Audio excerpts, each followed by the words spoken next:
Welcome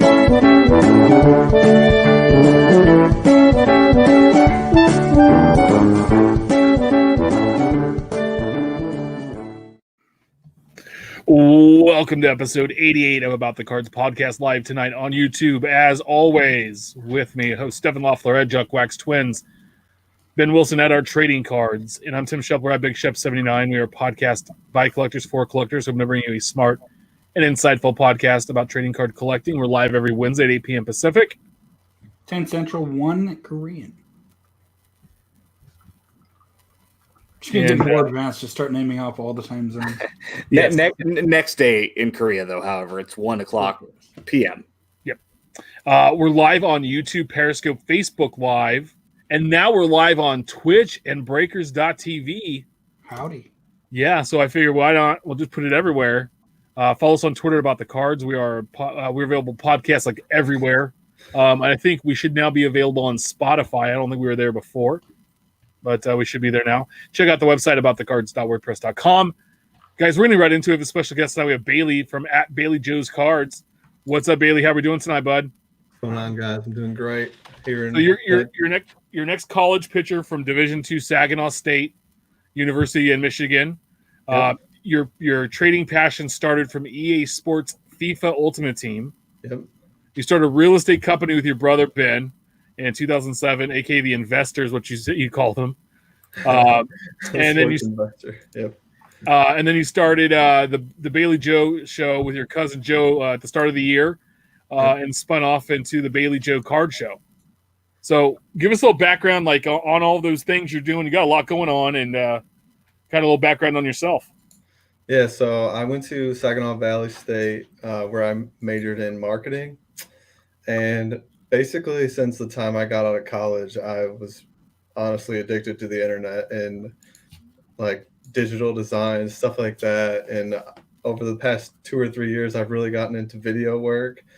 And I make all the videos for our real estate company. We got a pretty good social media following for our small community. And throughout college, I played video games all the time when I wasn't at class or playing baseball, practice, everything that happens when you're a college athlete. And I got really good at FIFA. And the reason that I love FIFA so much was because of the market aspects that you could.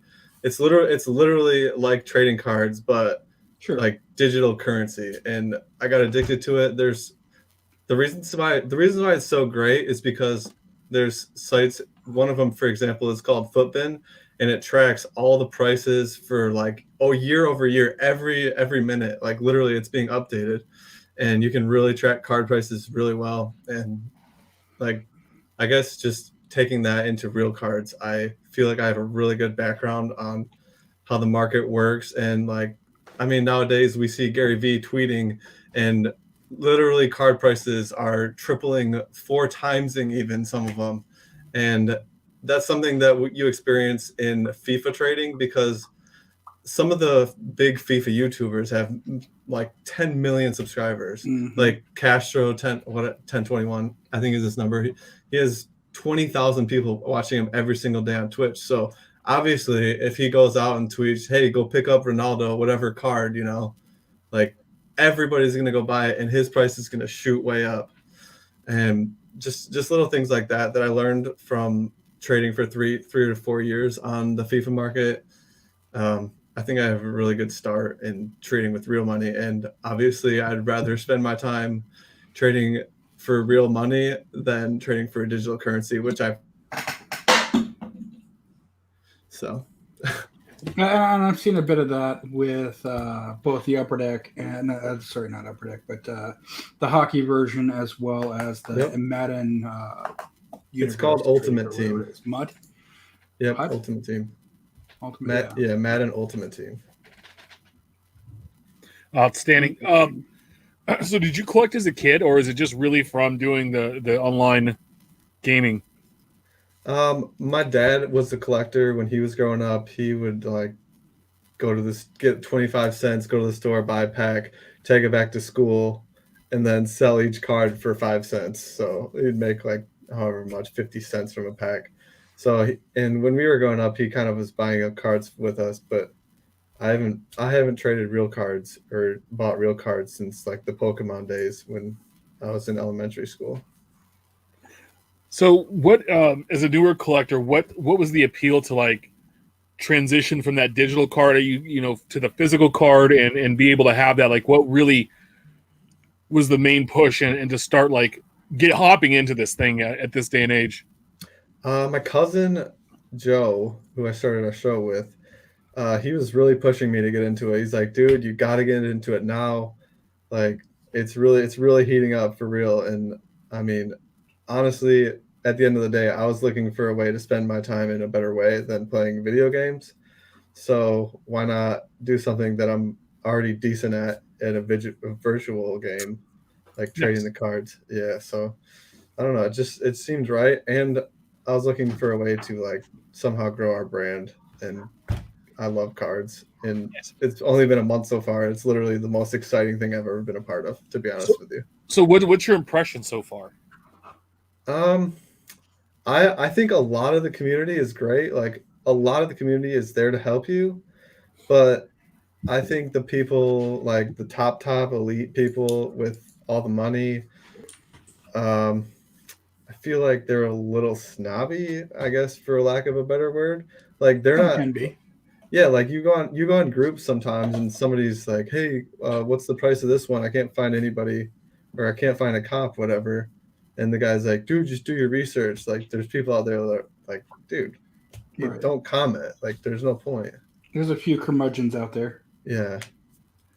Well, you see that a lot on Facebook though too. You'll see somebody that's genuinely asking because they don't know, they're newer, and you'll get 50 comments right off the bat about eBay sold listings and name calling, and there's a lot of people on there that I think misuse that don't do their homework, that are certainly capable of it. But very true.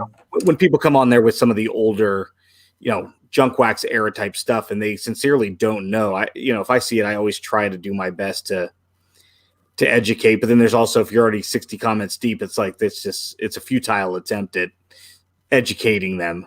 Right. You see a lot of people attack them for, we know what we know and you don't know it, and it's like, you get a lot of that on Facebook. Yeah, I feel I've only been doing this for just over a month, well, maybe 2 months now, and I feel like I know so much now learned so much, but I still feel like I know nothing. Well, what resources have you found helpful? So it's like we can help somebody else that's newer into this. I mean, Ben and I've been doing quite a bit of time, and we came back, and then Steph's been doing it forever. But so we're kind of, I think I was new again in 2012, so it's a big difference in the last 8 years. So what have you found that's super helpful for you as being a newer collector? Yeah, for me, I mean, as I said, I'm literally addicted to the internet all day, probably 15 hours a day. I'm on the internet, and I watch YouTube videos, listen to your guys' podcasts, listen to everything, watch card openings, just listen to what the people are saying. Also, I mean, just going on eBay and checking prices like 3 to 5 times a day. Like, I don't know. One that I can recommend for you, and I don't know if you're following him or not already. He's got like 200-300 episodes, but those back pages. What's that? His username is those back pages. Those back pages. But he's a bit of a slow talker, but he's very informative, and his mantra is kind of what you're getting to, is always learning. Because even someone like me who works with identification of cards all day long, there's still things you can learn. Even Uncle Rich learns something new every now and then. Right. T202s. Yeah, so that's he's a good resource. I mean, if you're ever looking for anything, let us know. Have you decided, like, are you starting a personal collection, or is there anything you're chasing right now, or are you just kind of dabbling a little bit of everything? I feel like if you're gonna do this, you have to have at least one player where it's like, yeah, I'm gonna try and collect some of him. And yeah, I mean, my player is Aaron Judge, just because since he's been in the league, I've been a big fan of him. I don't know if you guys are. Did he drop? There, he's back. Yeah. All right. Did you hear what I said? You cut out for like 2 seconds. I was just saying, I feel like if you're going to be in this, you got to have at least one player or a team to collect, you know? Yeah, definitely. Yeah. So I'm starting to collect Aaron Judge just because ever since he entered the league, he's just such a big dude, and I don't know. He's fun to watch. No, because he doesn't look like a normal baseball player. No. Right. He looks like somebody that should be playing like small forward in the NBA. I mean, it looks like Exactly. he and Aaron Gordon, the guy that should have won the slam dunk contest, could be like twins. I mean, they're both huge. I saw it when you opened a box of Heritage and you had a hot box with the purple chromes. I did the same thing. What was that like for you? Like going through and seeing every pack had this purple chrome card in it. I mean, the first pack I opened, I was like, all right, this is cool. Like, I don't know, because I hadn't seen any yet. But and then I opened the second one. I was like, wait a second, I think I did hear about hot boxes, and then I kept going, and then there was just one in every pack. And in the video, I was literally freaking out. That's awesome. So, what have you found in collecting that has kind of you talked earlier about some of the people are like, kind of I guess like Steph said curmudgeons, but have you found that it's been a barrier for you to really be able to break in? Is anything really like gotten in your way or been a hurdle? Yeah, that's a really good question. Something that I'm starting to figure out better is which cards are the most desirable from which sets throughout the year. So like why would this Series 2 Pete Alonso be this much more expensive than the update series? Sure. Yeah. That's always good because there's always different things and different. There's always like certain brands that are, if you're going to collect like one card of a player from each sport, there's usually like a go-to, like say base rookie card or autograph, sub insert that you want to go after. Like in hockey, it's the Young Guns, right? That's the one rookie card. In basketball, really, I mean, Prism basketball is kind of the one you want to do. In baseball, if it's a prospect, it's the first Bowman Chrome auto. In football, it's like there's a few, like the Contenders auto is always really popular, that kind of stuff. So it's kind of figuring out like which ones are those, and then if you're going to just collect like a very base rookie card, what does that look like? Is it the top rookie card or whatever it happens to be versus the Stadium Club? So yeah, and then it's finding out your personal preference, right? Because all the sets are a little different, and going from there. So it's there's so much product out. I mean, you have 35 releases per sport, give or take a year.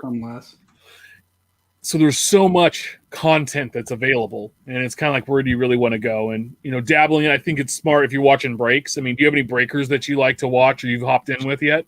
I don't know if you've heard his name, but Striker Breaks. Okay. Yeah, I like watching him. I think he's like really laid back and just, like, cool to watch. Outstanding. One I suggest to the guys I've been with, and they've been doing it 10 years now, is Mojo Break. They're breaking every day, but they go in and talk about stuff, and they always have a lot of the new product. They're really good, and they're also a great resource about stuff that's released. So if you have questions, they're real good about that and sharing stuff that's populating. What questions do you have for us? Pick our brains, and we want to. What it's like to, because we deal with guys and gals have been collecting for a while, so it's awesome to have somebody that's so fresh, that's already like raising their hand, like, I want to hop in this. Right. So you guys are, would you say you're more collectors or traders? I'm probably like 60-40. My favorite thing to do is I have a certain player teams I like to collect, but I like to build sets. And so this last week, I've been trading Heritage base cards with people in short prints for I don't know, like 10 or 12 different trades I've going on. And I love doing that. That's fun for me.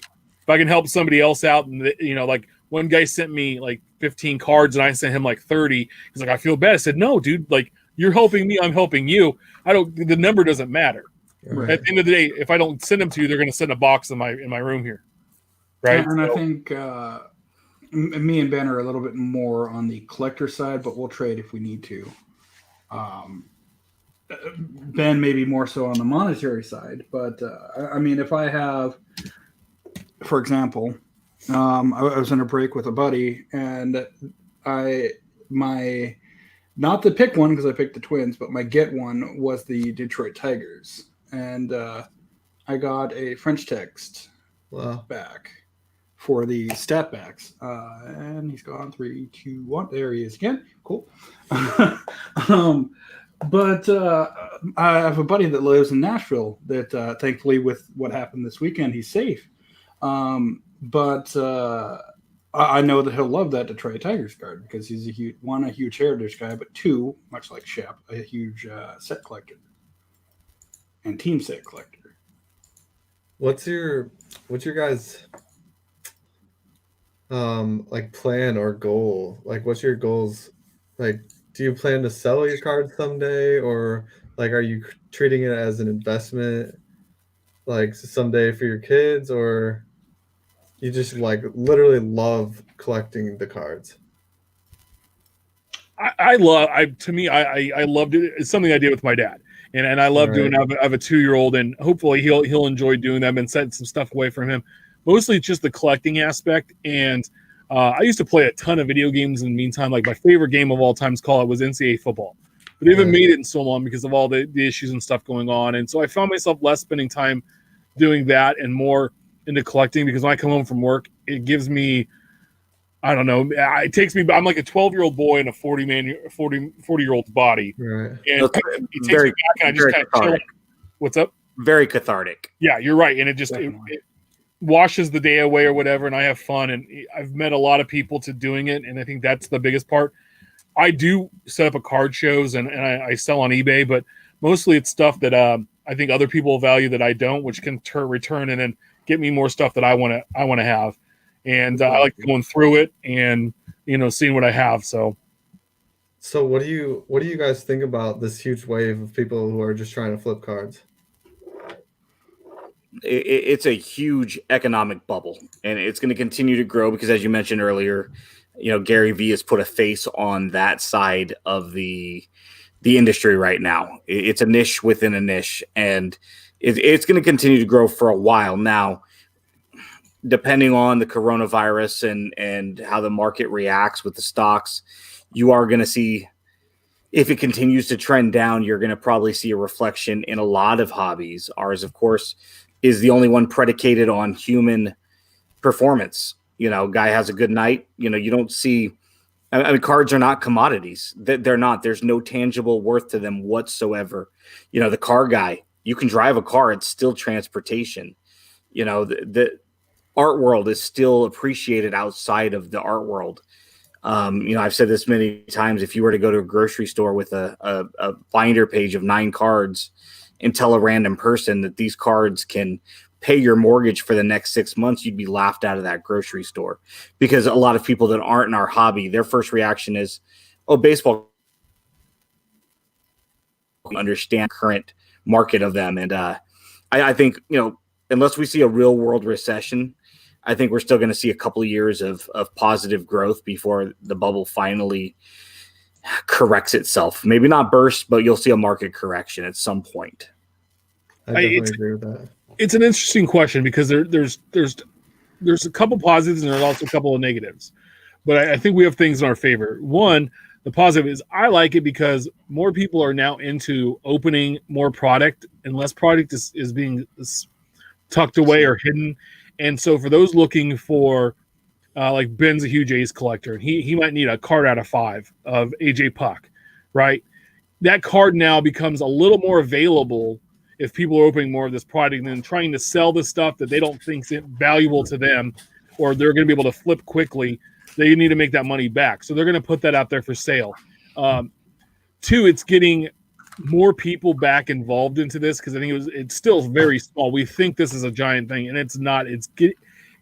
It's not anywhere close to what it was 25, 30 years ago, because you could find baseball cards anywhere you went. Now, what do you mean by that? It's not what? It's not as big as it was 25 years ago. What do you mean by that? Like as many people in it, or that, and where you could find cards. So when I was a kid, you could find them at the grocery store. You could find them at the convenience store or gas station.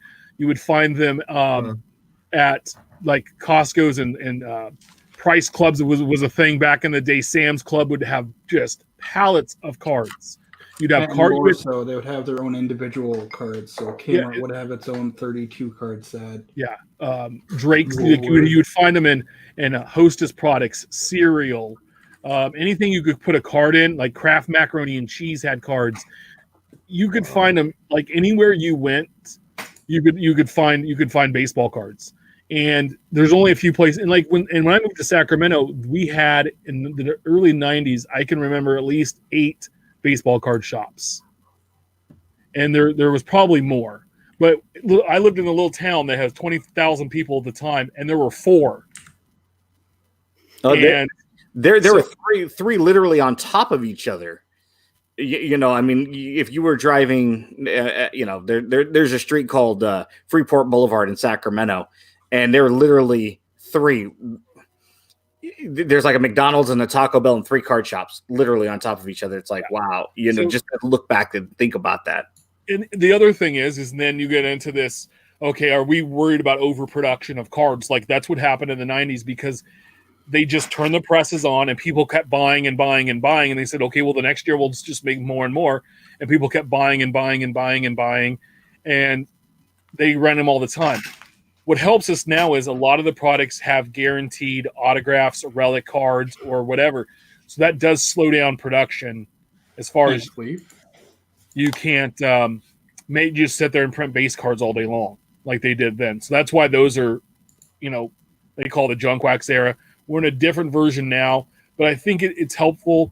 But it hurts too because then you see box prices, right, go crazy because everybody's trying to get it, and then they're trying to buy, a blaster for $20 and trying to sell it for $60 because they can't even get into a hobby box that was $100 that's now going for $600. Right. So that's like the give and take in it. I think we're in a very weird situation since Aaron Judge debuted. Since 2017 to now, it's different than it was from 12 to 17 when I got back into it. We're like in this, I feel like bizarro trading card world because every month it seems like we double down on what we did last month and we double down again. And it's like, I can't get enough. Like Dub said, Select Basketball is $500 a box. That's like $175 box normally. And it's $500 today.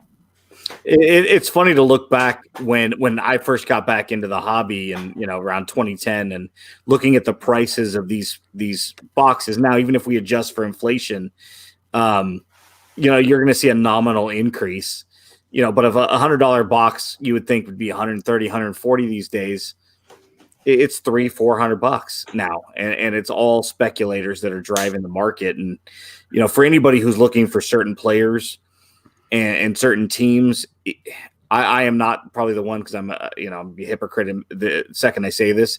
If you can outweight the market, you're definitely going to be able to buy a lot of that stuff for pennies on the dollar. Now, we're not talking about hits necessarily. I mean, some of those, yes. Low numbered parallels, of course, you're going to have to buy when the products get released. I went back to look at the silver pack Jose Canseco from last year to see if I could get any of the color parallels, and none are currently listed on eBay. So a lot of that stuff dries up pretty quick. But if you can outwait and be patient, the cost will be considerably less. But a lot of it just, again, depends on how you collect and whether or not you want to get wrapped up in that speculators world with them. Wait for how long? What do you mean by that? Outwait. So let's say that, Heritage is the latest baseball release that came out. If you're an Aaron Judge fan, right? If you're a Yankees collector, you're going to pay first off the line prices at release because you have all these sellers that are trying to get their money back and trying to capture their internal rate of return. They've got to make their money and they've got to make it back quick because we're on to the next product this week. Most of those guys probably aren't getting into Donruss, but some of those guys cross sports. They've got to move on it quick. And if you're a team set collector, if you could theoretically, and I'm not the one because I get them right off the line too, but if you could wait 6 months, people are going to just have that stuff all day long for a fraction of the cost. So you're saying the prices are really low or really high to start. Is that right? More or less. I mean, if you look at Series 1, let's go back to the short prints. As those were all being pulled and popping on eBay day one, everybody was asking 15, 20, 30 bucks for some of those, right? Mm-hmm. I'll use McGuire as an example. The first ones that popped were all dropping at 20 plus a pop. Well, now you could go on eBay and there's 30 of them for $5 or less a pop. And you're going to be able to scoop that up. Now, that's a short print, not a super short print. Those are going to go for considerably higher because of the print run being, considerably less. So a lot of it depends on what you're collecting and understanding the shelf life thereof. Some of that stuff you got to move quick or it's going to dry up. And some of that stuff you can wait on and you're smart to wait on because the first one's always going to cost more. And then you're going to see a precipitous decline in most cases, especially with short prints and hits, relics and stuff as those pop. It's cheaper and cheaper. So as a proof of concept, Ben, what did you don't have to? Words are hard for me. What did you pay for your McGuire short print this year? Yeah, I think I paid $7. Okay, well, it's not that much lower. No, but I also waited till like the fourth day. I did not buy day one. Now I'll be. I think it was 2016. Maybe it's 2017. The McGuire short print. I paid $20 day one.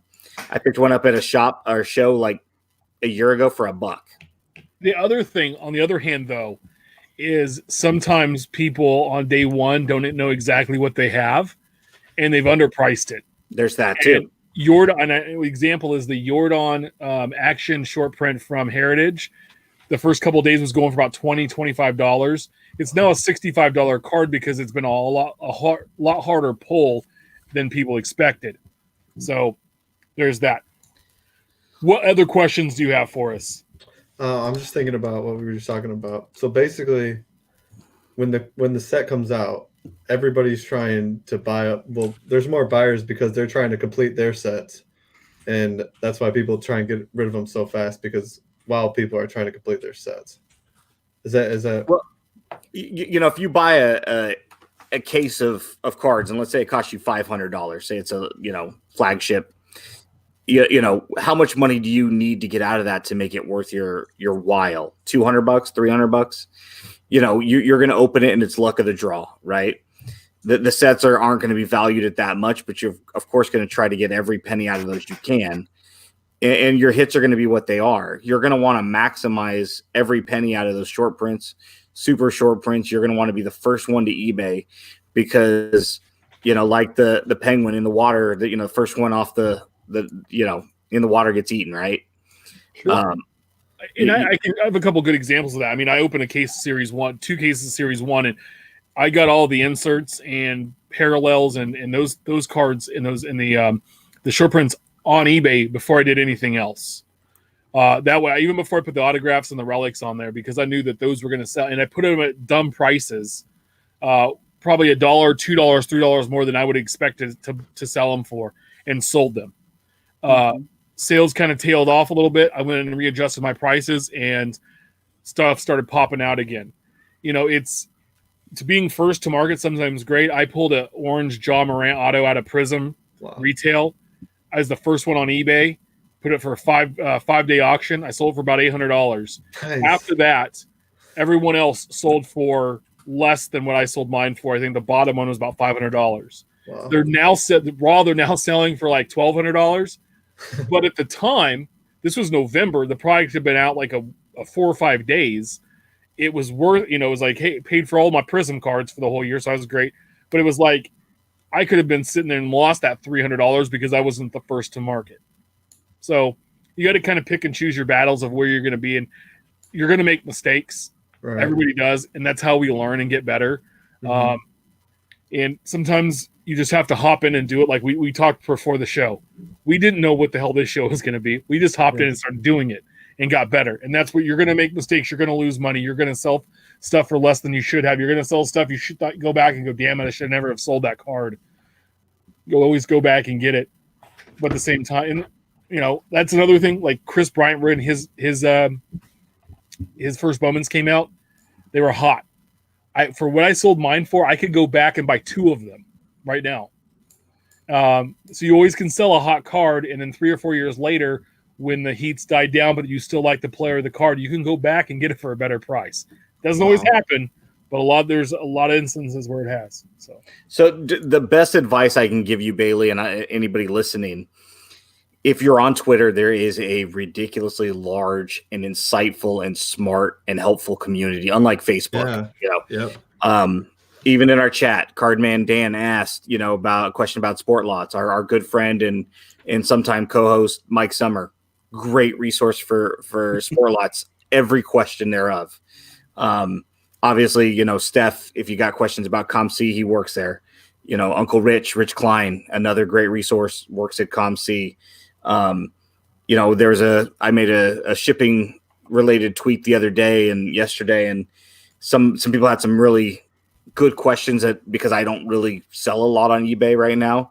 Referred him to Chris Torres, who does sell a lot and can answer a lot of those questions. Chris Torres. And CRT_sports cards. And it's one of those things that even if you hit up somebody and say, hey, I have a question, if we don't know, there's so many smart people that are genuine and sincere and are looking to help. And, we mentioned the guys at Mojo Break, and they're such good guys. If somebody wanted to become a breaker, which would be direct competition for them, they would literally sit there and answer all your questions, despite the fact that you're about to be their competitor, because they see how good it is and how healthy it is for the hobby to have it continue to grow. So the best advice I think all 3 of us would agree, if you're on Twitter, build that community, follow everybody you can. You have to take some of that advice with a grain of salt. Not everybody's going to know everything, but when our friend Ryan Cracknell with Beckett, these guys are just endless. Well, yeah, infinite sources of hobby knowledge. Well, yeah, I sent out my list yesterday. My hobby icons and legends that influenced me over the past decade in different ways. At Cardboard Icons, at Dub Mentality, Trader Cracks, Those Back Pages, Mojo Break, Sports Card Radio, and Sports Card News. Mike Summer, and you 2 guys. I mean, these are the guys that have influenced me so much. Another one I forgot on there was Chris Olds. When he was really doing card talk, and Chris Torres is really been an awesome resource. These are all folks that I've met through Twitter that have kind of helped form, my collecting and help me go the way I needed to go. So, there's cuddle buddy. Oh, yes, that's a whole different story. No, but there are people out there, and you're gonna find your guys and your gals out there that'll help you. And the thing is just ask. And if you don't know who to ask us, and we probably know somebody that knows somebody that can help out if we can't help you. So that's what we love. That's why we're doing the show. I mean, we're collectors like everybody else. We just wanted to see our faces on the internet and talk for about, show off how smart we are weekly. But we're not very that smart. So. But it's amazing how many times. I mean, first off, we have a great resource right here on our show that we tag all the time when people have questions. It's like, oh, Steph. But oh, okay.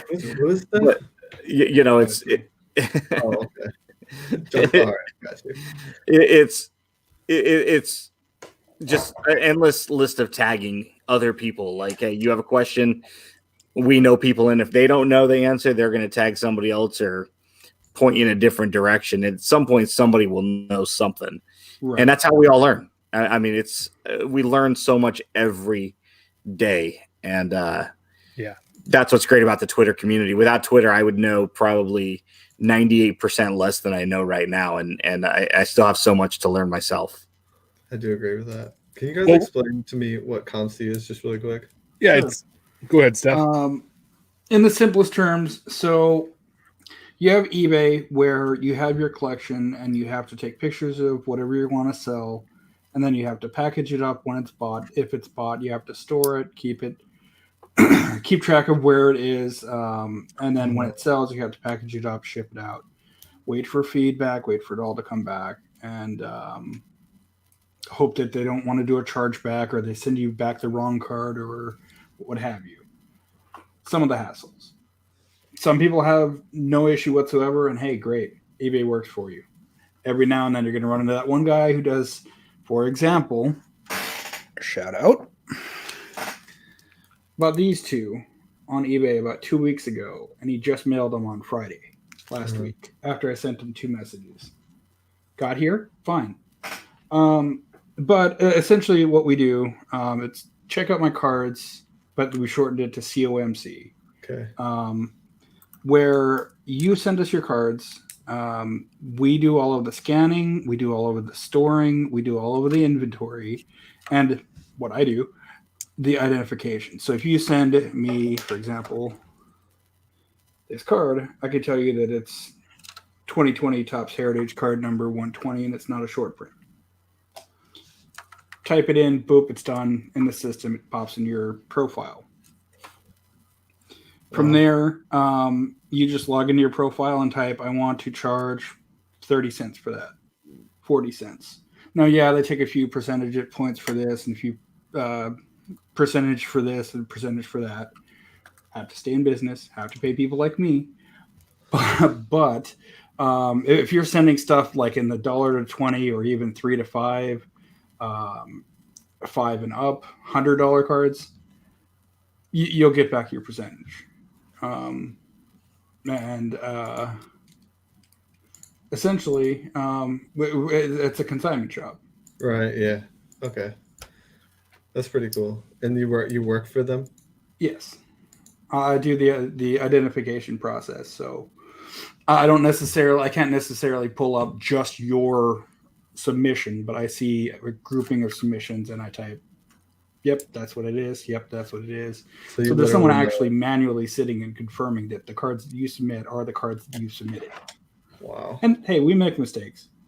That's so cool. But you can send it an error correction and say, hey, this is actually a 2012 Topps card, not a 2014. Or it's a Heritage short print, not a base card. So we always ask everybody that comes on the show, if you could only own one card that you currently don't own or do own, any card, what would it be and why? You know, I literally thought about that before, like 2 days ago, because I saw that you do ask people that, and I could not pick one. I literally don't know. I think it would probably be a Bryce Harper rookie card. Okay. Because he was coming up through high school and college. Well, he didn't go to college, but high school when I was playing, and I just remember hearing of this 16-year-old dude that's like literally going to be the best player in the MLB. So yeah, he's kind of bred for baseball. Hey, real quick, you were talking about ComC. Give a shout out to our buddy Mike Summer at the Mike Summer. He has a podcast, Wax Pack Hero Sports Card Minute.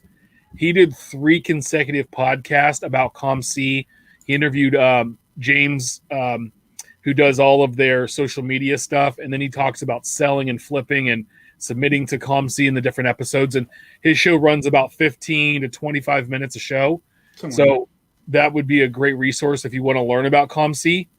And then also, too, like he does little topics on other things about selling. And his big thing is a self-sustaining hobby about only spending what you make on cards you've purchased or that you've sold. Right. And so it's awesome. So I would check him out, too, to do that. So he's always definitely a good resource. And then check out the Hobby Hotline. It's a bunch of podcasts we do on Saturdays, and we have a live call-in. So if you have questions, you're going to have a bunch of different people on every other week or every week who's going to be on to help out answer it. And, so. Wow. Cool. Well, Bailey, I appreciate coming on and hanging out with us tonight and spending a little bit of time and just kind of, welcome to the hobby. And if you need anything, reach out. We have a great group of people, and we can make it happen for you. Cool. All right. Well, we'll see you soon, bud. We'll talk to you. If you want to follow him, it's Bailey Joe Cards on Twitter. Check him out, and have a good night, bud. Thank you. Appreciate it, guys. Right. See you, Bailey. Toss that. Have a great one. Outstanding. So great. A newbie collector comes in, hangs out with us. We get to talk cards, answer some questions. I think they were smart questions, right? Like, hey, I've been doing this a couple months, and he already has a really good grasp on things, which I think is good and kind of understands what needs to happen. Yeah. And so he's ahead of the curve even when I came back in 12 because it was like giving me everything. Right. Fat kid in the candy store, and it didn't, So let's get into last week's release. The week that was last week's releases. Topps Living Week 103. Card 289, Yordan Alvarez, rookie outfielder, Houston Astros. Sold over 6,500. The most we've seen since, I think, Trout hit over 2,200. Card 290, Carson Kelly, catcher. Diamondback sold 2,022 cards. Good to see Yordan. Just to give you perspective, though, when Acuna had his back in 18, 46,000. Yeah. 46,000. Ridiculous amounts. Alvarez, it is funny because I hit up our buddy Matt at Topps Living Stat, and I was like, dude, Alvarez doubled the price of or the print run of Brett, and he's like, is this Tim? Obviously, because obviously. But hey, when Alvarez is outselling, an iconic Hall of Famer, I don't know. There's something absurd about that. Yeah. It is what it is. I mean, the rookie logo has probably a little something to do with it. I bought a couple. I'm not gonna lie, but I didn't buy as many as my Austin Bretts. Love that.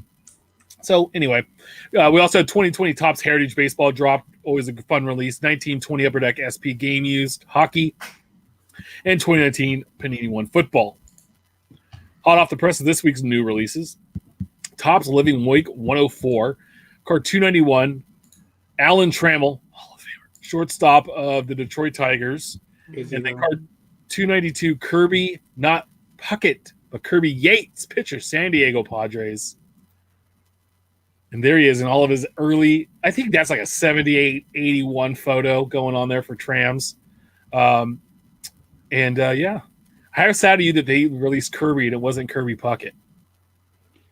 Well, in that I think he has a license with Panini, I wouldn't be necessarily surprised. Well, I mean, he doesn't. Whoever doesn't. But no, it's not a bad looking card. I like the throwback Padres. Well, no, that's not throwback. That's their new uniform. Throwback inspired. Okay, but that's their new uni, and I like that they're going back to they're embracing the brown. Embrace the brown. I hated when they went to those navy and orange in 92 or 91 or whatever it was. Yeah. They need the brown and orange uniform was awesome. I like the goldish yellow color. That color combination is just gross. I hate brown, but if that's your team colors, yeah, I agree. You should embrace it and they had those navy. They had those ones that were land, ocean, and sea or whatever. And they had that sand colored uniform. The camos, yeah. Oh, well, the camos are for the military, which they have a big military presence there. But they had that like all beige uniform with beige pants. They look like one big curtain out there playing. Kevin Jones, go back to the McDonald's colors, right? They look like they're going to take. But you know what? Ray Kroc owned and saved the Padres from moving from San Diego to Washington, where they would have initially, they would have failed just like every other team in Washington. That's all right. And that's your talk about the dads, the Padres, for the entire year. Yep. Check out Topps Living Stat for a full breakdown of where these cards fall respectively in the set and by team, also by position. 2020 Panini Donruss Baseball drops today, $80 a box, 24 cards per pack, 24 packs per box. 8 cards per pack. You're going to have 3 autos and or mem cards, 5 inserts, 4 Independence Day parallels, 7 additional parallels. It's a 264 card base set, 30 of which are rated rookies. There's also an 86 retro subset, which George Brett has a card in. Yes. And there's emoji parallels included with Baby Shark, 100 on Fire, Presidential Collection. Look at this. And the number 1. The whammies are back. Love it. I know they never left. But they're back in the product this year. It's probably one of my favorite looking inserts that they do. It's like the downtown and the what are the other ones they have? Burst? What's up? Color Burst? Yeah, the downtown, the kabooms. Those are all. That's what it reminds me of. It's a fun, except for the no logos, but I love the caricatures. Pretty awesome. There's also posted 102 100 some odd picture gallery Probably the other day on their blog. I'll share that here too. They also have a retail. Retail has value. I mean, but the blasters, you're going to get 8 purple parallels and 4 rapture parallels. I guess they take you somewhere. And then there's a mega box that they're going to have of this. You're going to an auto, 1 independent study parallel, but 14 hollow pink parallels as well. And those are going to be the purple and the pinks are going to be exclusive to the retail. Okay. So, retail will carry a little different value this year. I think they've had those in the past, but it's good to see them adding a little diversity to. Absolutely love this parallel. Yeah, that's pretty cool. If it would stay. But I looked. I mean, there's a San Diego chicken card. There's some. They've had that for a couple of years now. Yeah, there's some Venezuela guy, the Dominican Republic guy that's like internet famous that has a card. And the Marcus Semien Diamond King actually has Marcus Semien pictured. First time in 3 years that the A's guy on the card is actually the guy. Davis. That's what I thought, because they had, I think it was Pender and Olson's on Chapman's. I figured it was going to be Davis on Semien's this year, but it's not. It is Marcus. It's not. That's good. Super exciting. They also have the stat line parallels, which can get kind of confusing too. But those are in there. So they have a little bit of that 80. They have those 86 designs. That was a fun design, and I'm glad they brought that back. And then they put some next year. Right there. You go, Burt by Levin. Good Lord, I can talk. You saw. He looks like he's wearing pajamas though. Like real quick, that Twins uniform. I get it. That's what it looked like. But without the logos, it's baby blue with purple or with navy trim. So it just looks like dad in his pajamas is throwing bat in practice. Like, yeah. I think that's your base design. Yeah. Which, it's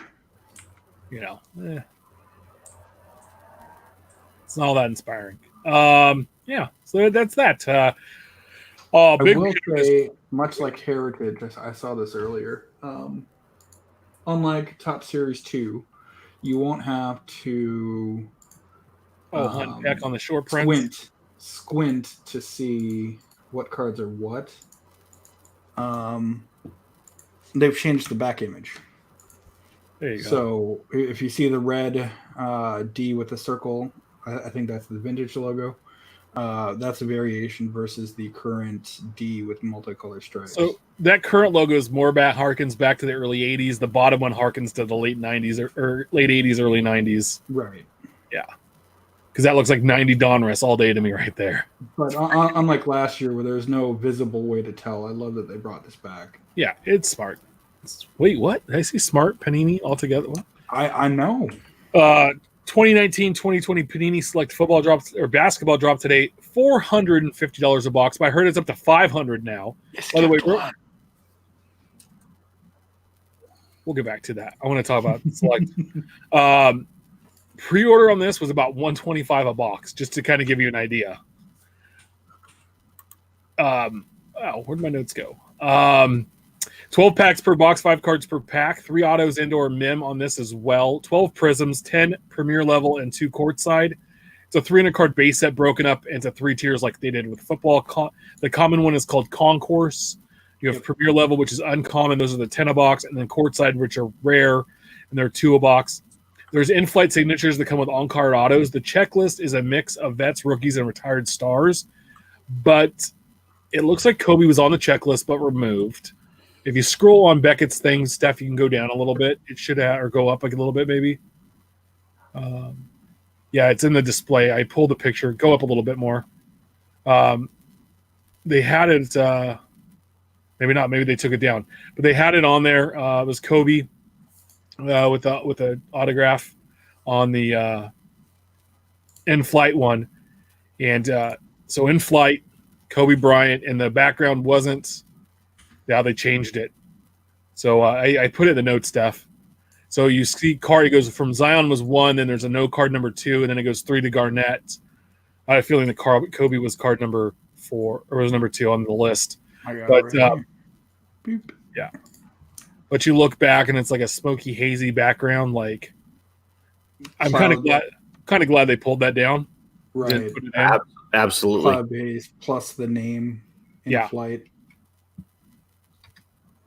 Yeah, not the best. So there's another intelligent move, and then there's artistic selections, and it's a new insert according to Panini. These are tough to come by, and they highlight the all-time greats.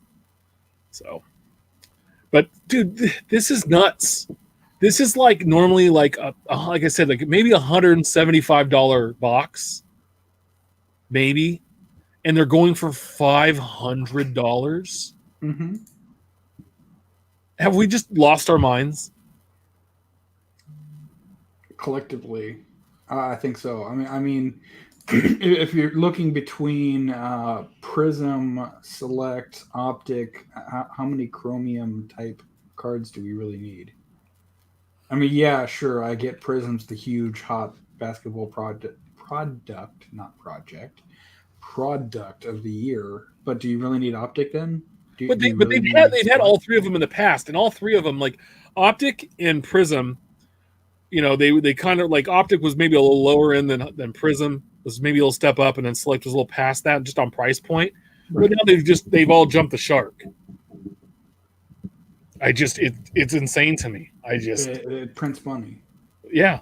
Well, but the thing is it disappoints because if you're not pulling the card or the rookie from this, right, you're done.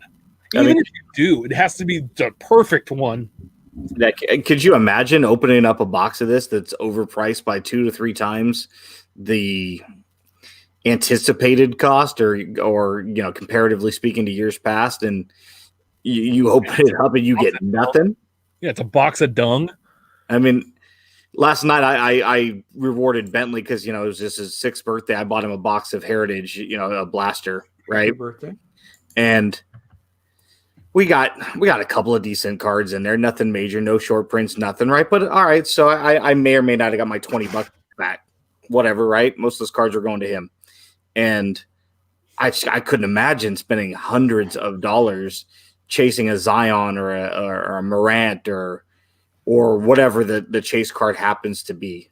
But the thing is say you hit somebody that's halfway decent, right? In that maybe you hit a Cam Reddish, or you hit one of the other guys in the set that's not Morant or Zion, right? You're still gonna feel like you got kicked in the sack. Sure. Even though it was a good box or a good case, you're gonna feel sick. And then you're gonna hate it. You're gonna stop collecting. You're gonna get angry, and then it's just like, what are you doing? If you want the card, my suggestion is if you have money to buy a box at $400 or $500, maybe just buy the card outright. Yeah. You lose the fun of opening the pack, but guess what? You now have the card. Like, I had a friend that's been opening Series 1 hockey, chasing Jack Hughes Young Guns. You only get 6 a box. Yep. Spent thousands of dollars. I've bought 2 for the cost of a box and a blaster. And I have 2 Jack Hughes Young Guns. I don't have anything else. I have the card. The 2 cards. The card he's chasing twice. So yeah, at some point you kind of got to give in. You got to cut your losses and rethink the strategy. And I think we're all kind of there already. Right. Buy what you want. Yeah. It's fun to open stuff. Trust me. I love to open boxes and stuff. But you have to have that realization of, like, there's some stuff you could open, and if you get kicked in the nuts, it's like, okay, no big deal, right? Like if I'm going to open Topps Heritage and I didn't pull a Jordan, I was a little disappointed, but I went out and I bought one. It was like $5, and I went out and bought the Jordan I didn't get out of the box. I'm all right with that. Like, it is what it is. It's Heritage. I want to get into Heritage a little bit later, maybe like right after we finish this next one. But just on that point, real quick, I there's a topic we're going to talk about at the end of the show. So I'll leave it for that. But every day that I get a mail day, every day, even though I know more or less what's in those packages, I'm still excited because I know that everything in those packages I'm going to want. You know, opening a blaster of Heritage last night, it was just kind of melancholy. I was just like, whatever, man. If we get something cool, great. But it was really to reward him. But I was opening like this does nothing for me. None of these cards do anything for me. And I know that might be isolated to me or a small percentage of the hobby. But think about it. Every time I spend $1 on a card, I'm getting something I want. It made me, that doesn't work for everybody, and that's fine because we're all going to have different collecting styles.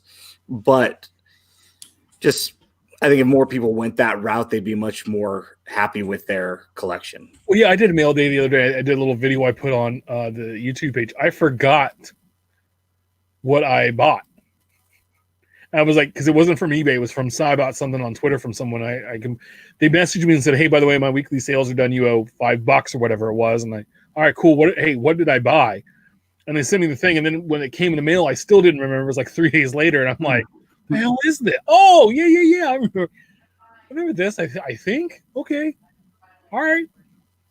It's just opening up a box is that drug high, right? You're going to get high for a couple of minutes, half hour, an hour, maybe, depending on how slow you play it.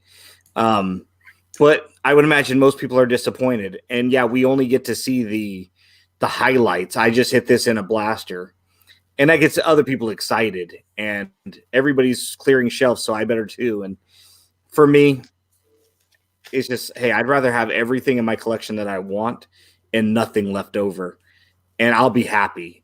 Yeah. But 100% of my money goes towards what I enjoy in the hobby. And I think as the years go on, if this increase in price across the board continues to climb, where these select boxes are $800 next year, I think you're going to see more and more people just waiting to the secondary market and buying and gobbling up just what they want. Yeah, and I'm going to get to that too. I want to talk about that real quick. Steph, what's the year on the Trammel? So I found the picture, or at least what I presume is the picture. If it's not, it's near identical. What year? January 1st, 1977. And I said 78. So, hey, I was pretty close. I said 82 this morning because I was like, it has a large feel of the George Brett, very similar era, younger. And so I thought right around 81, 82.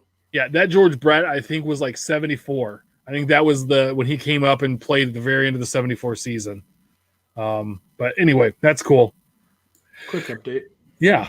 So we have 2019 Panini Encased football, $240 a box, 1 pack per box, 5 cards per pack. You're going to get 1 graded autograph, 1 additional autograph, 2 mem, and then 1 base or parallel. It's a 139 card base set. So try building that base set. 100 bets, and then the rookie cap patch autographs are the last 40 or 39.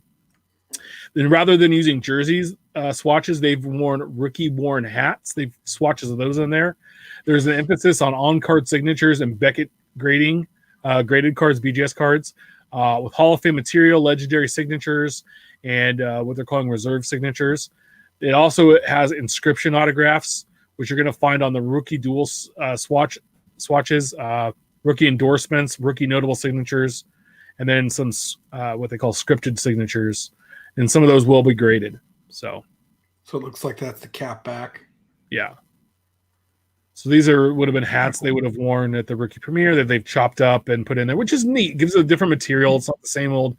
You get a little different texture and stuff, a little different look. You're going to get a graded encased card, and that's always everybody kind of likes those. And right, and there's a few podcasts back where I was saying, we need to see a little bit more than just the plain white swatch. Show us a glove. Show us a piece of the helmet. Show us. They do football relics and stuff, which I think is cool. They did those pylon relics one time. I like. There's been a few times they've done like an actual football relic used from such and such game, or they use like the Pro Bowl jerseys. Yeah, there's tons of color. That's cool. So let's see. So check out Ryan Cracknell's articles on Beckett News, Beckett.com/news for more details on these new releases. This is where we misappropriate a lot of information from on a weekly basis, but we love Ryan, and he's a great guy. So absolutely. What's brewing next week's releases? We have 2020 Topps opening day, 1920 Panini Impeccable basketball, 2019 Panini Contenders Optic football, 2020 Panini U.S. Stars and Stripes, and 1920 Upper Deck AHL hockey coming out. Interesting.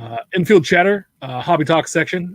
The Hobby Hotline this week is going to be live on Saturday, the same place as this show is.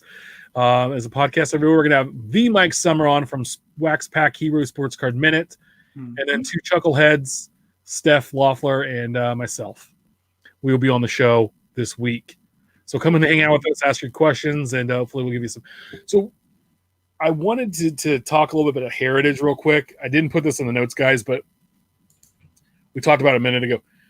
My thing with heritage, I think people are missing the point. I think Cracknell put an article out on this. What it is. They open the box and they go, this was trash. This is garbage product. It's da. You're getting one hit. It's an autograph or a relic. The autographs are like 3 in a case. It's mostly a relic based product. You're not buying this for the autographs and the relics. And if you are, you're buying the wrong product. This is a real set team builder style. Short prints, variations. You're building the set that's very similar and reminiscent to the 1971 set. It's heritage. It's a harken back to. It lets collectors today collect like 1971. In better condition. And I heard on Mojo Breaks podcast, and then on Sports Card Radio did a podcast, and they were talking about when they were at the Topps Industry Summit or Industry Conference, and they were asked, breakers wanted a breaker-friendly heritage product. No, it's not that. You have TTM, clear cut, whatever those bullshit ones are, those one hitter quitters. That's what it is. Clearly authentic, and then Topps ass. Topps Archive Signature Series, active and retired players editions. That would be what heritage is. Guys, you shit all over that product. What do you want heritage to be? Well, they also talked about Allen and Ginter winning. Like the Clay had asked Doug and said, "Do you want an Allen and Ginter?"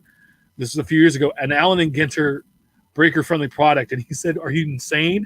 No, because that's not what Allen and Ginter is. Well, heritage has been around now 20 years, and Ginter's been around since what, Steph? 07. So now we're going on 13, 14 years in.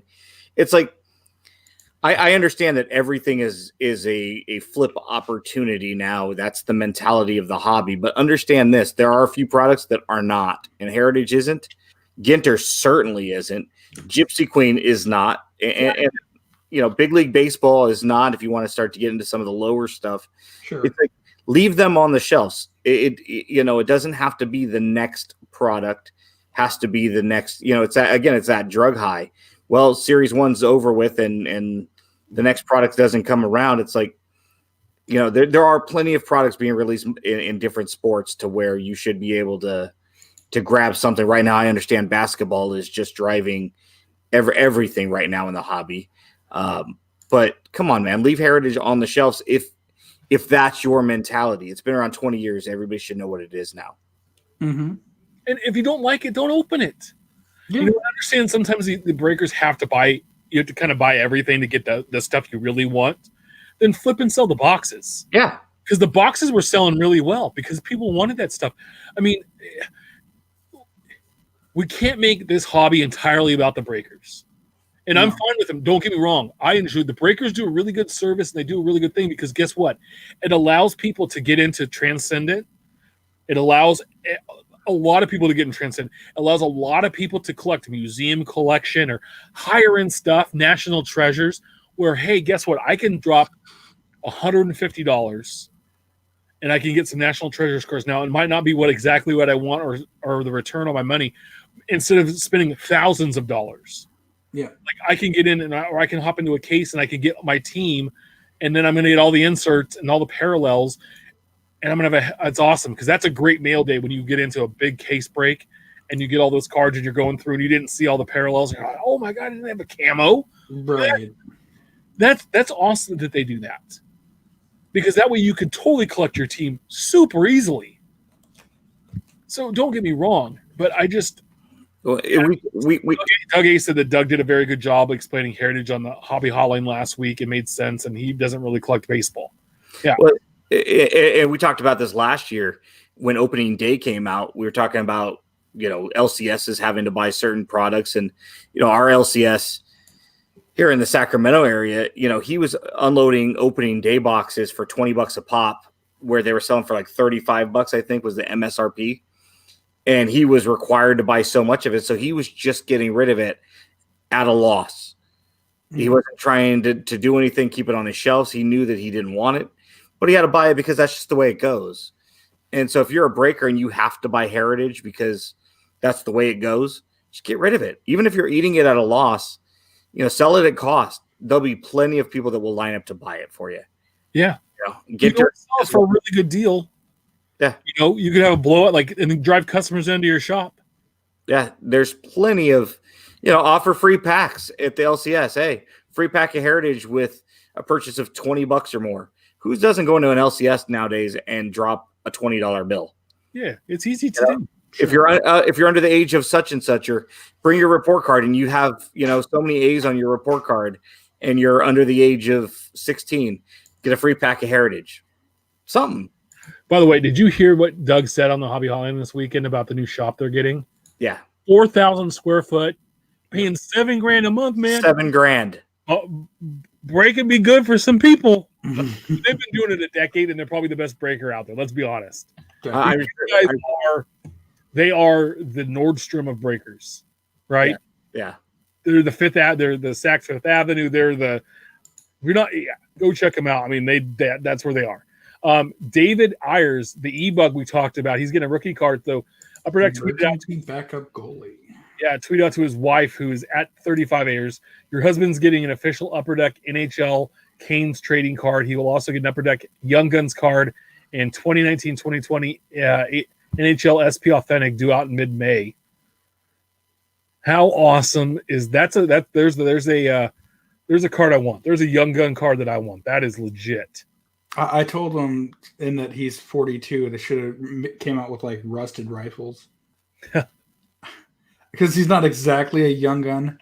But no, it's definitely one of the stories of the year, and I'm glad that they're commemorating it. Yeah, no, that's awesome. And apparently there will be autos. More info on that will be forthcoming. So speaking of forthcoming from another card manufacturer, Casey Kreider said he tweeted out, "Can't thank Casey Kreider." This was Ben. "Can't thank Casey Kreider enough for coming on last evening about the Cards podcast. Excellent interview, great guy. Let's get Panini America to get him on a card." Tracy Hackler. Casey responded back, "2020 short print." And then Tracy said, "Stay tuned, gentlemen. Stay tuned." And then I know Uncle Rich reached out to Tracy as well in an email. Did we help get a guy a card made? I hope so. Certainly looks that way. No short print. We want to make sure that there's plenty to go around because we want Casey to be tired of signing them. Yes, I mean, we want his card to be plentiful for his first card. I'll tell you, if he has a card next year and the next year, cool, make one of those a short print. The first card has to be plentiful because we want them for our collection. Because long snapper card. He's one of us. He's a collector. Yeah. Got to have plenty. Definitely. And it helps that him being the Denver Broncos long snapper, admittedly now a free agent rather. With Tracy being a Denver Broncos fan. Yeah. I mean, it's almost a match made. Perfect. Yeah, no, he's a great interviewing guy. Absolutely. We're gonna get him on again sometime on the show sometime soon. So stay tuned for that. Did you guys see this Michael Jordan rainbow? So it's a rookie rainbow. Yes. And I'll explain it. So checklist for us on Twitter tweeted this out. What an amazing accomplishment by John Hune. Michael Jordan 86-87 Fleer rookie card BGS rainbow. Now it goes from a BGS or 9.5 to a BGS 1. So he has all the grades and the half grades from 9.5 to 1 of the Jordan rookie. John has a better job than we do. Yeah, something like that. Because holy, that's just a cool, what a creative rainbow to do. Looks like he's missing the black label. Well, yeah, he doesn't have a 10. Okay, well, maybe John's job is not that good, but John's not playing in the NBA currently. Right. how ambitious? Like I mean, we all look at a checklist and go. I mean, I tweeted out today that hey, I want all the Marcus Simeon Diamond King parallels. Most of those are going to be uber cheap, right? We're talking under $5. Who sits at home and is watching their TV, clicking their remote, going, you know what? 1.5, 2, 2.5. I want to create a Jordan rookie rainbow. No. I mean, I don't know what John does. That's one to do. There's also another one, cornering the Greek market. Did you see this? They tweet out posting a picture because it's cool. At Giannis We Trust. It's a picture of, I don't know, 100 to 200 plus Giannis PSA graded 2013, 2014 Prism rookie cards. I mean, I tried to count. I got to about 150, and then I got to those stacks, and I'm like, well, I can't really tell. So there's probably at least 200 plus Giannis graded. And who owns those? This was Otis Sports, OTIA, Otia Sports.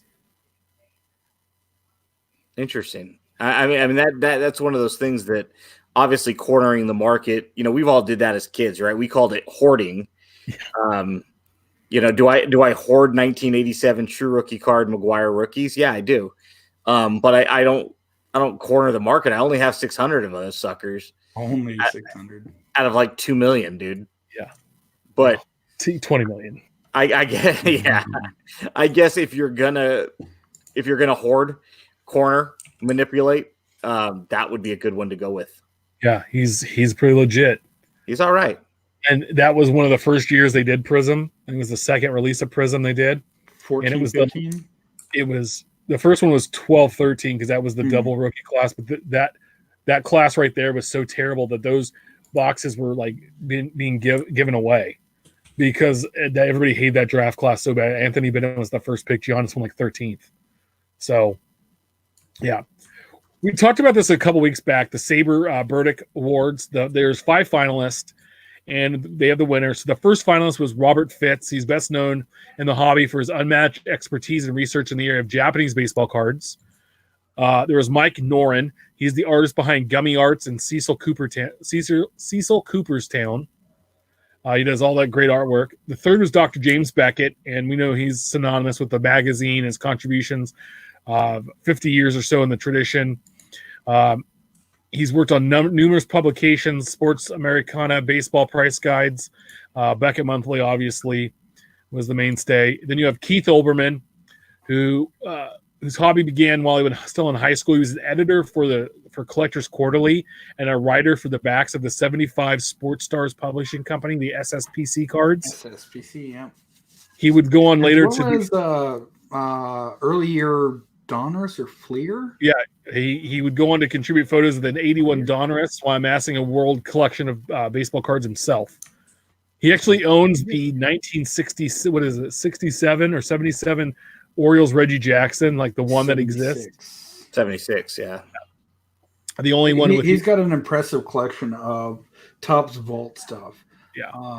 A few years back, speaking of heritage, they wanted to do a throwback with the Senators and the Colt 45s, and they passed it up the chain for approval, and MLB said, Senators, fine, but you can't do the Colt 45s because they didn't want the image being pushed out. Kids and whatnot. I think he bought the pre-production set on top of, just amazing stuff that Topps has offered out throughout the years. And I know that there was a major Topps Vault sell-off in 90 or 91, somewhere in there. Sheets, pre-production proofs, test issues, test runs, wax packs, unopened sheets, kind of like that George Brett one that you should have bid on, Shep. Yeah. Freaking work. But yeah. He's got an amazing collection that he doesn't mind talking about occasionally. Yeah, the actual winner of the 2020 Jefferson Burdick Award for contributions to the hobby was Mike Ehrenstein. Mm-hmm. He's He's best known as the MA and TCMA company, co-founded with Tom Collier back in '72. This was also his resume. This is the stuff. He's a show card pioneer, having arranged and hosted in his basement one of the first conventions in 1970, and having gone to co-organize the biannual American Sports Card Collectors Association shows in New York City.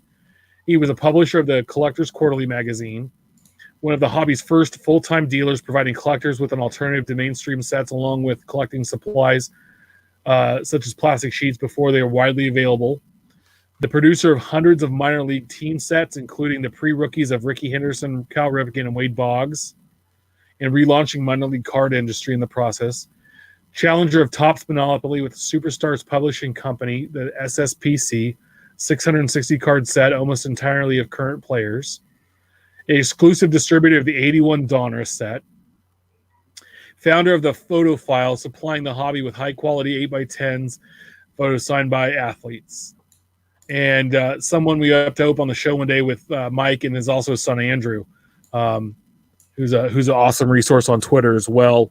Yeah, very active. We talked to him in personal person as well, and he said they're both open to getting both himself and his dad on. His dad's going to be a bit of an issue to schedule, but he said they both love to come on. Yeah, that resume just farts on everybody else. Well, and that's not to say less of the 4 other people. No. But no, that's what I'm saying. But holy smokes! I mean, think of that. Okay, he challenged Topps. He was out there with like the plastic pages before nobody can get him. He was the one leading the charge with 81 Donruss. And if I'm not mistaken, those are only distributed in sheets. Yeah, initially. I mean, but look at all the things he had his fingers and hands on. He had a card show in his convention in his basement.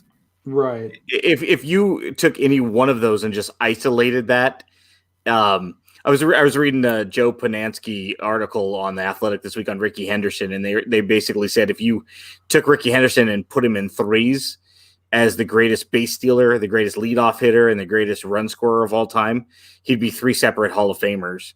And that reminds me of this. You look at this guy's resume, and you could almost separate it into fourths or fifths, and you would have an incredible asset to our hobby, regardless of which aspect of his resume you focused on. Yeah, it's amazing. So congratulations. Here's one for you from January 20th. Here's Pops with his Colgan chips and Cracker Jack cards, early 70s, maybe late 60s, not sure. The picture to pull up here. Oh, that's cool. Could you imagine that being your dad? I mean, Andrew's got to be extremely blessed. Not, I mean, we're just focusing on the card side. Real quick, you're not going to say that Robbie's not going to be blessed when he gets all my 87 Topps.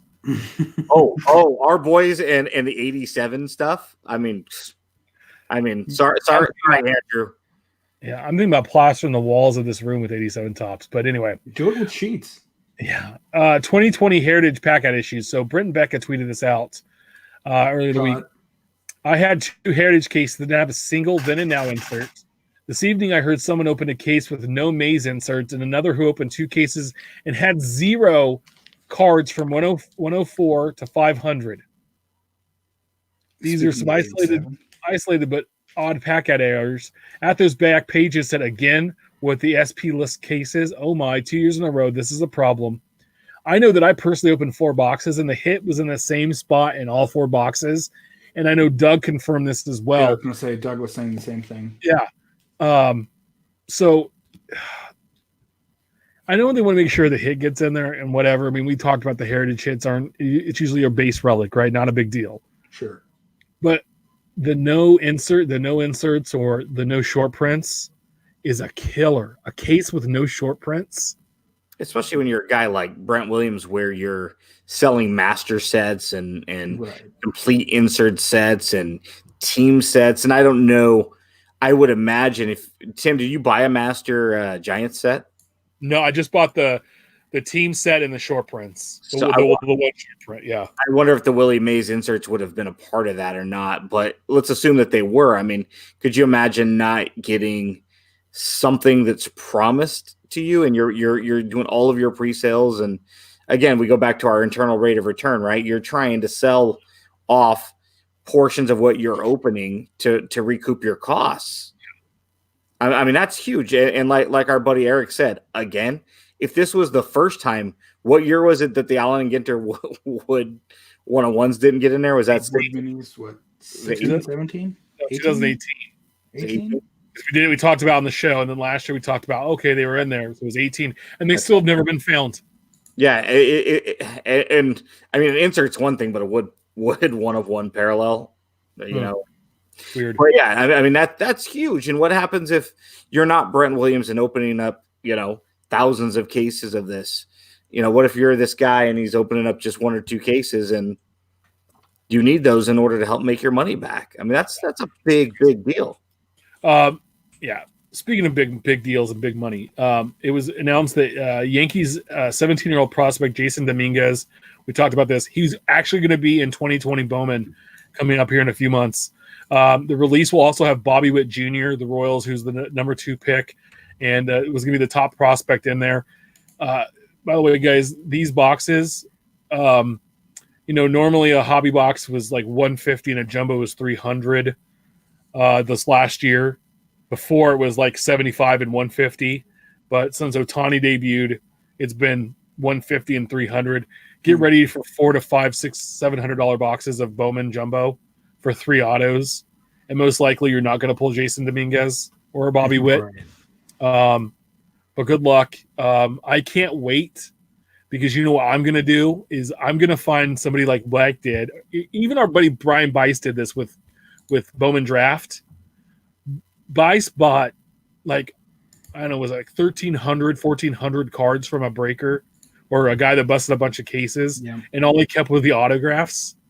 And he sent, and then like the couple of the big prospects, he kept some of the chrome back. It was for like $100 shipped. And then Brian built sets of the chrome set and the paper set and was selling them. And I bought one from him. Now I'm missing a few chrome cards, but I told him, I was like, all right, I'll go find the other ones. And the price, and he's like, dude, I paid for mine. I made some money.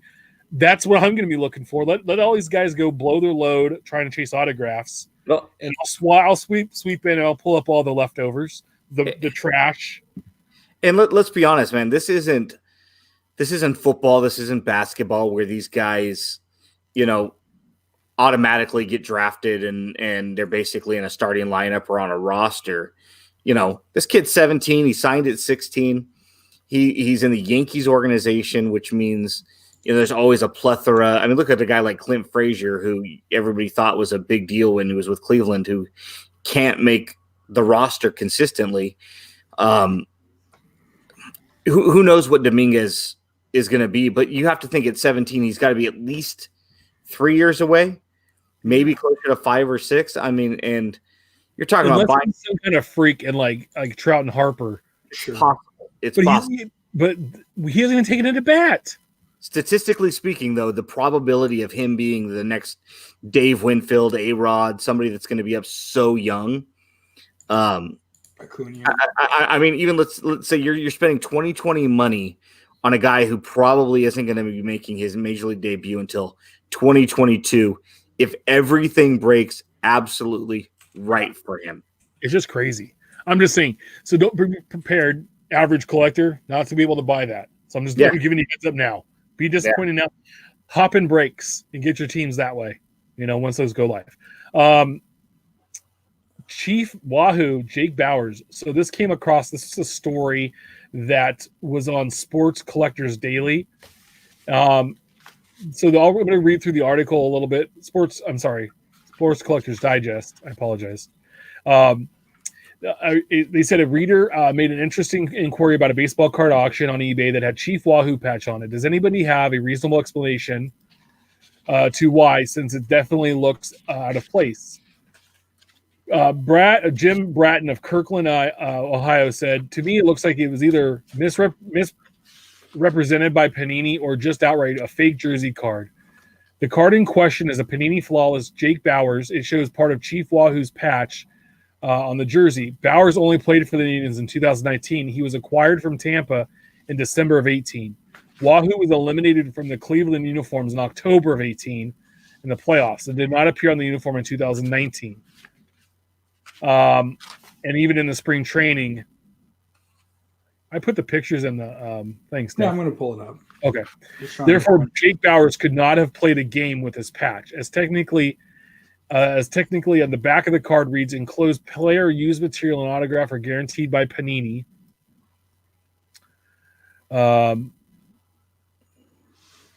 So it's just like how did he do this? And it was maybe even haven't followed the hobby closely enough, but they were like, and then I replied, it's not the only one. I'd found another one that ended a little higher than that also has, and really, honestly, it looks like it's the continuation thereof. Yeah. There's the start of his eyes. Quick, and it looks like quick, it cuts why is he? It looks like he's in a Tampa Bay jersey there, right? With Cleveland in the logo, but in the other card, he looks like he's in a Cleveland jersey. It's a different layout. This one's horizontal. I don't understand the picture. Like one looks like he's wearing an Indians jersey, which makes sense because he's on the Indians. And this one they used the same release, and they used a Tampa Bay picture. Like, huh? Is that like a umbrella in his back pocket? So or is that his vibration assist? Yeah, that, to me, just come on. No, there's so many things wrong with that. It's not even funny. At first when I just kind of saw the article, I thought, are they saying something because Chief Wahoo was used? And then once I read it, I realized, oh boy, that's bad. Right. When you're talking about, having retired that logo prior to this guy's, presence on the roster, there's no way he could have ever worn one. And even, if you go out on a limb and say, well, maybe he wore one during a promotional thing, it's like, no, once they retired it, I'm pretty sure that was it, that they weren't going to have Chief Wahoo anywhere near anything anymore. And I could be wrong, but I doubt Jake Bauers wore something. And if he did, what are the odds that Panini would have got a hold of that? The one jersey. Right? Yeah. Well, and that's it too. I mean, they've been trying to phase it out for years with the Block C and everything else that they've used. Yeah. It would surprise me that maybe it's from the press release announcement, but even then, how would Panini have gotten a hold of that? Yeah, because he was on the team till December of 18, and they got rid of the uniform in October of 18. Right. That's 2 months later. Anyway, there's some more dumb stuff. Probstein inflation at House of Jordans, which is a great podcast, by the way. It felt like the market for rookie cards doubled over the span of a few hours yesterday. Let's take a closer look at what's going on here. Be alert, do your homework. So if you take a look here, they had some PSA or some PSA rookie cards of Luka Doncic, and they're all going for, there's a bunch of best off, $300 or best offer. There's 3 listings there. You look at the other one that's Probstein with bids at $810 with a day and 12 hours to go. So a day and a half left.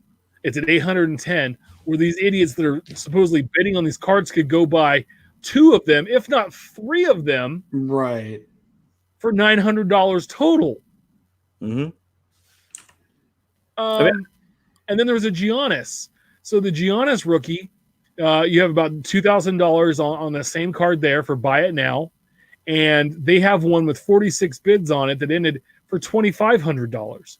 So why are you bidding up to $2,500 where you can go spend $500 less and buy one? You could buy a Luka and a Giannis and still have a couple bucks left. But it's a super hot card. We've all gotten caught up, I think, even earlier today, I was bidding on a Matt Chapman parallel, and it was like, I'm going to bid 6, and then I got outbid, so I put 7, and I put 8, and I was still outbid, and I realized there's a cheaper one in my watch list that I can buy right now for less than, the final value out of my checkbook will be less than what I'm bidding on. And I'm talking a buck or two. I think we've all gotten caught up in let's outbid each other. But this is 2 things, obviously. The 2 things are, one, we're not talking about the difference between $10 and $12 here like I was. And the second thing is Probstein. So it's Right. overtly obvious to anybody who's paying attention what's going on. Yeah. Probstein, PWCC. If you're in one of their, get out because you're going to overpay for the card. You're going to get shill bid up, and guaranteed you could probably go find another one, the same card, the same quality for less money somewhere else. Yeah, and it's only a matter of time until the feds come knocking. I mean, not on buyers, obviously, but on the companies. No, I mean, I bought that Martin Sheen auto from him a couple weeks back. I mean, let's kick off the show with that. I know. I had to go do Hail Marys, and I'm not even Catholic. I mean, if you're gonna buy from Probstein, be extremely careful, and buy it now if he's got stuff listed for buy it now. If you feel like it's an equitable price, do not set yourself a limit. Understand what the market is for something, and don't pay more than that. If it goes above it, just walk away. Yeah, that's what I always do when I'm always bidding on something. I put in my max what I pay for it. If it gets there, awesome. If it goes over that, then that's fine. I'll go and find another one somewhere else because it's not worth it. So, there were some pack perverts in the wild this last week. They're running rampant, guys. They're like zombies. And what's that dumb show with the walking people? Walking Dead. The Walking Dead. Yes. Yeah, I mean, you were literally right there. Yeah, the pack I like to make fun of that show. The pack perverts are out there in the wild. So Mike Summer was the first one. He actually texted me the photos before he posted it. He's like, dude, look, and told me the story, and I'm dying. I said, you have to put this out here. Today I encountered a pack searcher, proceeded to walk up and just grab the 3 jumbos, packs of heritage he had set aside. He was like, oh, wait, those are good ones. I said, thanks. And I kept walking. He just stared at me as I walked away. The refractors were what he was after. And then at C Shady 74-75, Chris Hellerman went ape on this dude, confronting on video a pack pervert in Walmart, which I later put a video out or a picture of the pack pervert out there where he's confronting him and saying at the Walmart, he's like, you're ruining the cards. And the gals at Walmart are saying, you can't film him. And he's just like going at it, which I thought that's awesome. Confront them, put them out there. Dude, if you're searching for inserts and you're smashing packs, like, you deserve to be called out.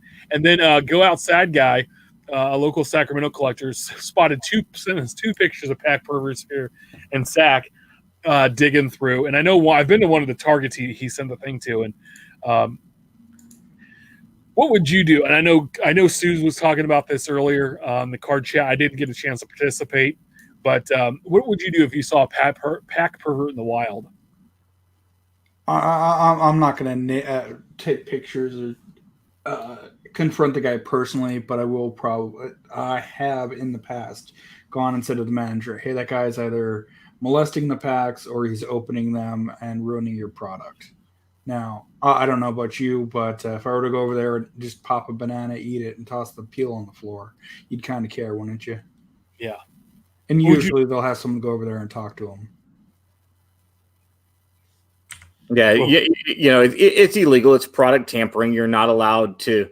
I mean, it's borderline when you're buying a bottle of soda or water and you're drinking it in the store, and you have every intent to pay for it. It's borderline whether or not that's theft. Some stores, legally, they're within their rights because you don't own that yet. You've not paid for it. Well, it might matter on states too. There's states and it's one of those things. I'm diabetic. If I was, having a sugar crash and I needed to drink something, I could always alert a store like, hey, I'm going to pay for this, but I have to drink it this second. I have to eat this candy bar right now.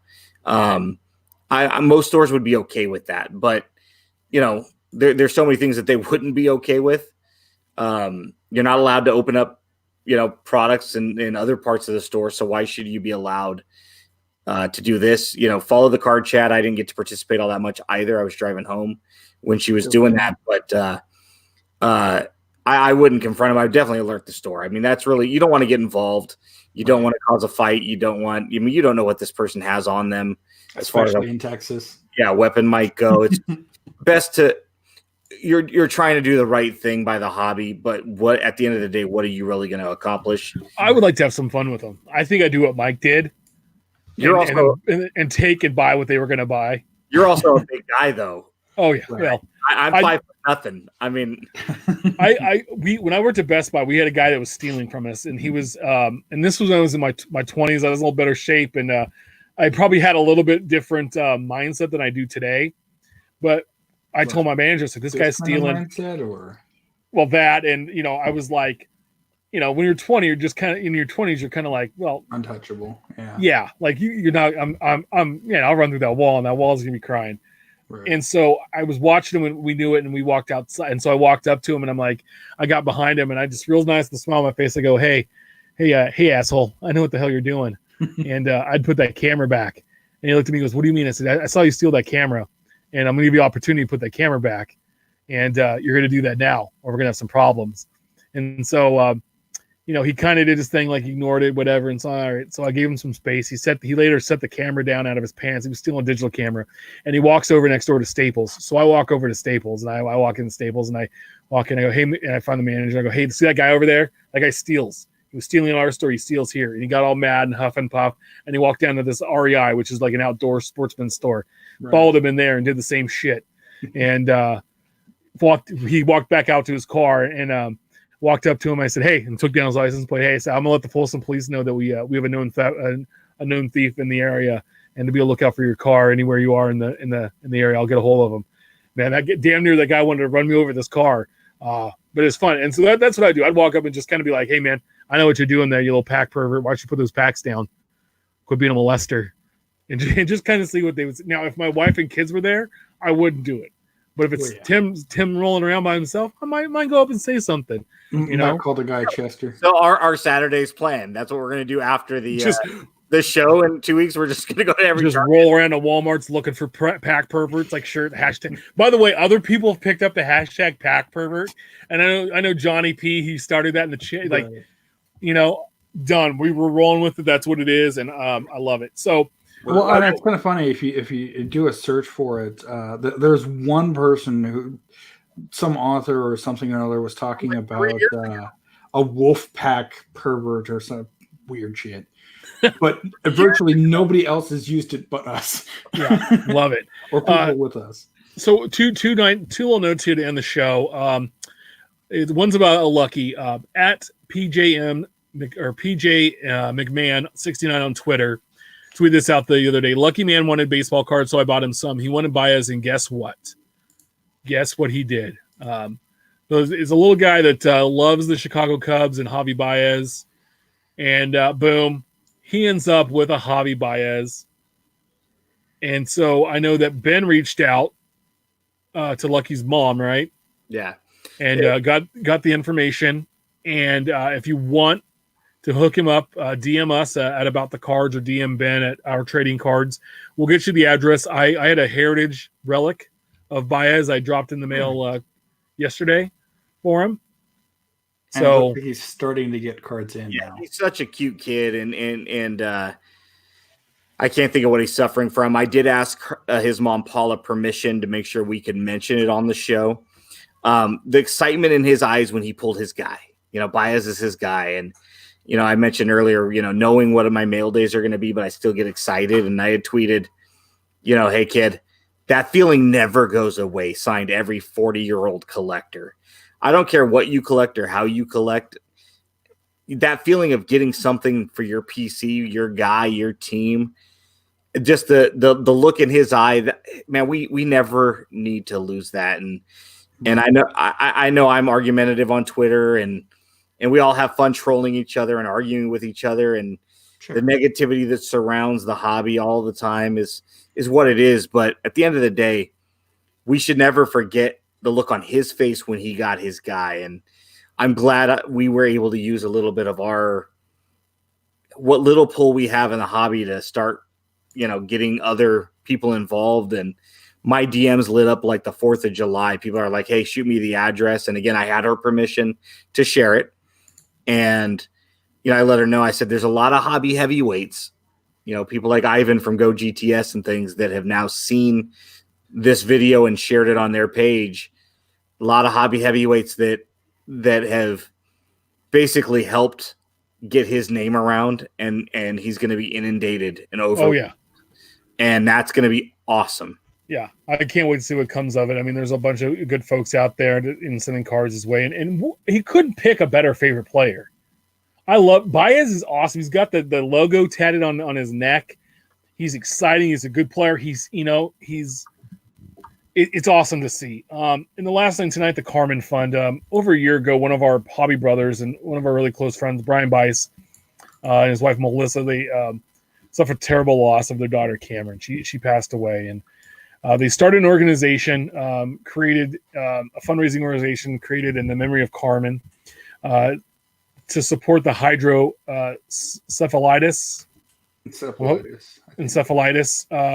Association. They founded it back in August of last year. They currently have raised almost $2,000 and for walks and certain things that they've done. So if you want to, we're asking our friends, if you have the ability to, or to help them out, and just reach out to @CarmenFund on Twitter, or hit us up, send us an email about the cards pod at gmail.com. We'll get you in touch with Brian to help donate, and to have them do that, raise some more money for that, for their cause, and to support the Carmen Fund and their daughter. And, I think they're doing, I saw them a couple of 2 weeks ago. I ran into Brian and his wife, and I think they're doing, I don't ask because I love them. I don't know what I would do. Honestly, I don't. They're great people, and it seems like they're doing all right, but you never really know. And so, if we can help them out a little bit, guys, instead of buying that blaster, maybe you throw that $20 there to this fund. So his daughter Carmen suffered from the same thing that Lucky McMahon suffers from.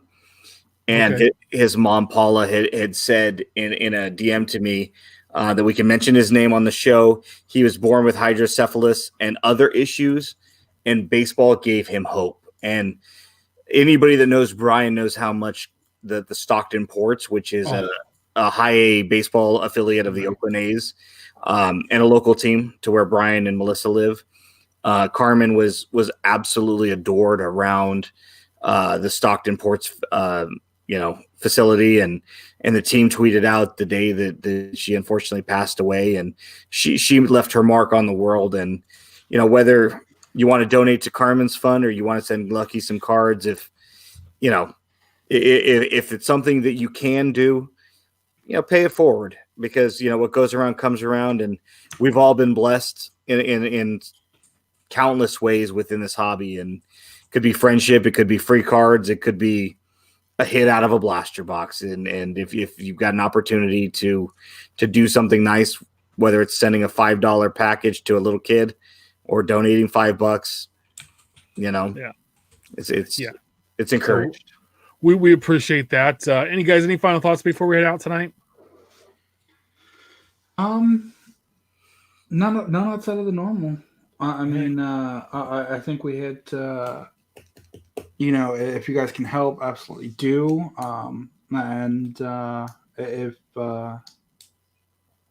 If have any questions, reach out to us. All right. Well, remember, live every Wednesday at 8 p.m. Pacific, 10 Central. Make sure to subscribe and review our show on all platforms. We appreciate that. Follow us on Twitter at About the Cards. Follow Ben at Our Trading Cards. Follow Steph at Junkwax Twins. Always follow me at Big Shep 79. And please share your hobby stories, great pulls, and send your questions our way. Keep collecting. We'll see you next week. And hey, don't forget to check out Steph and I this week on the Hobby Hotline at 8 a.m. Pacific, 10 a.m. Central. We'll see you guys.